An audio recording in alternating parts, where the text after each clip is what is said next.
Assalomu alaykum hammaga birinchidan rahmat, menga duo qilib, meni qo'llab-quvvatlab yozayotganlarga. Men abdominni plastika liposatsiya qildirganman 3-mart kuni. Shu bilan 25 kundan buyon men yotdim. Menda nekroz bo'lib qolgan, operatsiyamni ertasi kuni qora o'sha dog'ni ko'rdim. Bu nima desam, gematoma bu qon talashib qolgan, ketadi deyishdi.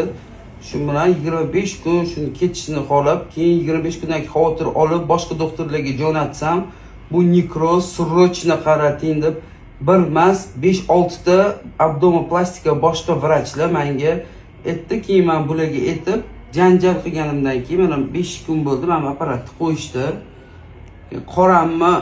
Qora joyini olib tashlaylar dedim. Qora joyimni olib tashalgan mana hozir 5-kun olingan. O'ngni qorin ochilib yotibdi, yog'i bilan mana shu apparat gubka qo'yib qo'yilgan.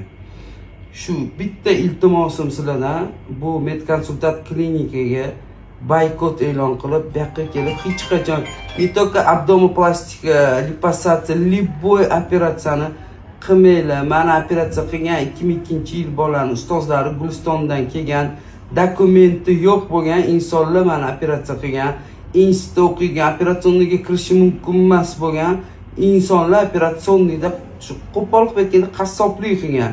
O'shaning uchun hech qanaqa даже qo'linglarni привязка qilgani ham bu yoqqa kelmaydi. Boykot e'lon qilishinglarni so'rayman sizlardan. Hammaga rahmat, boringlarga shukr. Yozbeksanmi, men ko'chaga chiqdi deb och kamerani.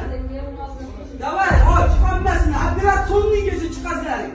Klinika Kokoshning bo'yniga hamma aybni yuklab qo'ydi. Chiqqanimni barakameraga. Tuhmat qolsali 2-kundan. Abbos xo'ja Kokoshning oldida operatsiyagacha birga bo'lib, to'satdan g'oyib bo'ldi. Sababi ma'lum. Nimaga bu gapirib chiqmayapti desak, bu klinikani ambasadori ekan-ku bu. O'shuncha g'irring demay o'tiribdi ekan. Soqqalarini sanab olgan ekanda bu Abbos akamiz. Bilak, dugonang, ertadan kechgacha billa video qilarding.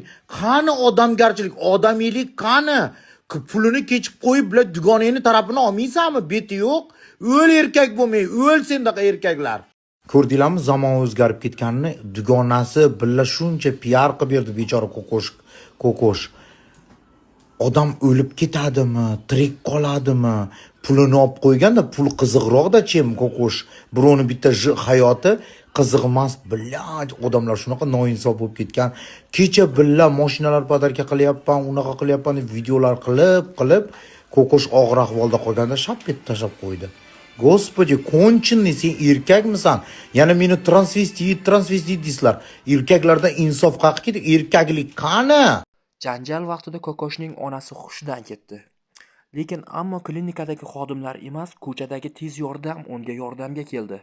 Vrachlar qochib ketdi deydi. Yo'q, hech qanaqa. Vrachlar umuman yo'q. Odam yo'q. Hozir onalarning mazasi bo'lmay qoldi. Doktor chaqirdik. Hattoki bularda ekstremniy yordamga yo'q, skoridan dorisini olishyapti. Video davomini ko'rish uchun kanalga obuna va like tugmasini bosib qo'ying. Do'stlaringizni ham ogohlantirish uchun ularga ham videoni yuborib qo'ying. Hozir men bitta video qo'yaman, iltimos hammanglar ahamiyatli bo'linglar. Hozir bu yerda bizga shunaqa ajoyib xat qilib berishdi.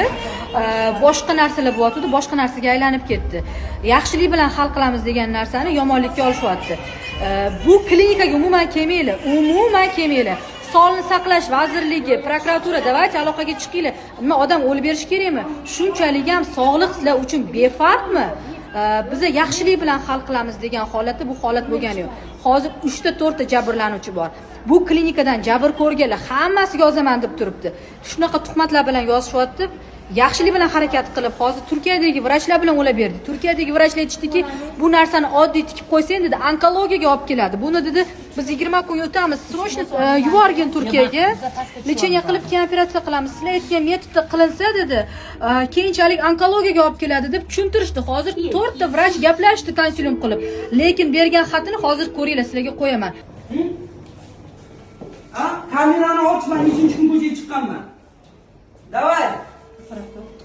Yozbeksanmi, men ko'chaga chiqdi deb och kamerani. Davay, och hammasini operatsiyonnigacha chiqazlaring. Mani gapim yo'q, boshqa umidam yo'q menimcha. Setdan sanam chiqib ketsam bo'ladi. Inshaalloh yaxshi bo'lasiz. Chiqib ketsam bo'ladi. Inshaalloh yaxshi bo'lasiz. Xudo xolasa. Xudo xolasa. Sud bitirmayapti, o'zicha aqlli qilyapti, lekin bu o'zi men qatori odam bu. Hozir mana siz mana shu vrachchi formasiga qarab, siz hozir sizda ayb yo'q aka. Men prosta bu bolani tafsillar beryapman. Vrach formasida sizga aytyapti, ochishga haqqingiz yo'q deb buyruq berishga haqqi bo'lyapti. Yo'q, ochishga haqqingiz o'zingizlar bilasizlar dedingiz. Hozir videoda hammasi turibdi. Lekin siz bunga haqqingiz yo'q. Siz mendek odamsiz. Sizni bitta dokumentingiz ham yo'qligini bildim va siz institut qilayotgan odamsiz. Sizni даже operatsioniyaga kirishga qonuniy hech narsa hujjatingiz yo'q. Nimaga siz hozir meni ochib turmaslikka buyruq berasiz? Siz men qatori odamsiz hozir. O'sha Umid aka bo'lmasa, mana katta vrach edi Umid aka. Qani kesillar. Ular bo'lmasa, bu yoqda mas'ul kim? Umid akadan boshqa. Yo 100 ta 200 ta doktorga faqat Umid aka bittami doktoringiz sizlar?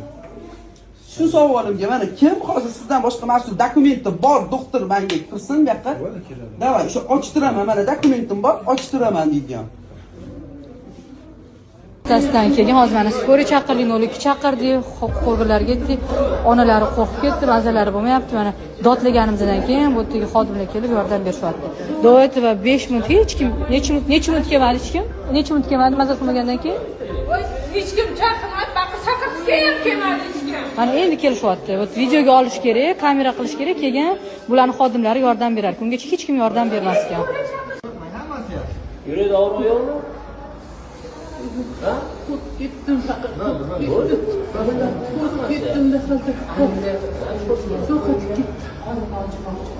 Grelka bormi? Grelka olib kelinglar, oyog'iga qo'yinglar. Yo'q, oyoq buzyapti-ku.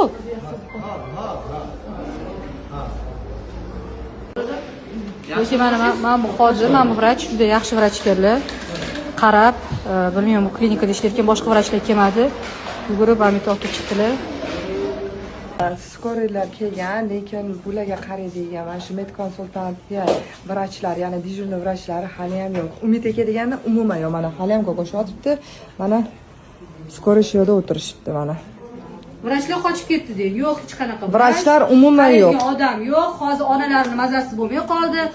Doktor chaqirdik. Hattoki bularda ekstreniy yordam yo'q, skoridan dorisini olishyapti. Biza hozir qonuniy chora ko'rishni umuman xalqdan so'rab qolamiz va e'tiborli bo'linglar. Sog'liq albatta inson uchun muhim. Bunaqa holatga tushish biza vrach bilan, Turkiyani vrach bilan bog'lab berdik. Gaplashdi, Turkiyani vrach bizga yuboring dedi, holatni tushuntirdi.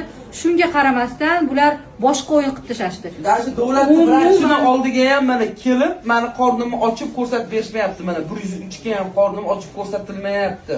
Hech kim yo'q mana doktor. O'sha yarim soatdan ham oshdi kelmayapti hech kim. Даже dejurniy Hammasi qochib ketdi bular. Skoriylar kelganiga уже yarim soat bo'ldi, pashta. Mana hali bitta ham dejurniy vrachlar kelmayapti. Bular kutib turishibdi. Bular bu apparatni ochish uchun, bular tegmanglar degan. Bular guvohligi uchun chaqiryapti, lekin hech kim kelmayapti. Mana biz nechta odam tushib chiqdik, chaqirtirdik. Birontasi hali kelgani yo'q. Yo'qmish, bilishmas ekan. Telefon qilsa dejurniy hech kim yo'q. Hech kimi yo'q. Qanaqa vrachlar bo'lishi kerak, men bilmayman. Umuman eshikda chaqirtirsak ham hech kim kelmayapti. Mana bular уже turibdi. Boydan beri mana narsalarini ochib ko'rishmoqchi, diagnoz qo'yish uchun. Yopmas klinikani, men reklama qilganman, odamlar o'lib ketsa men javobgar bo'lmayman.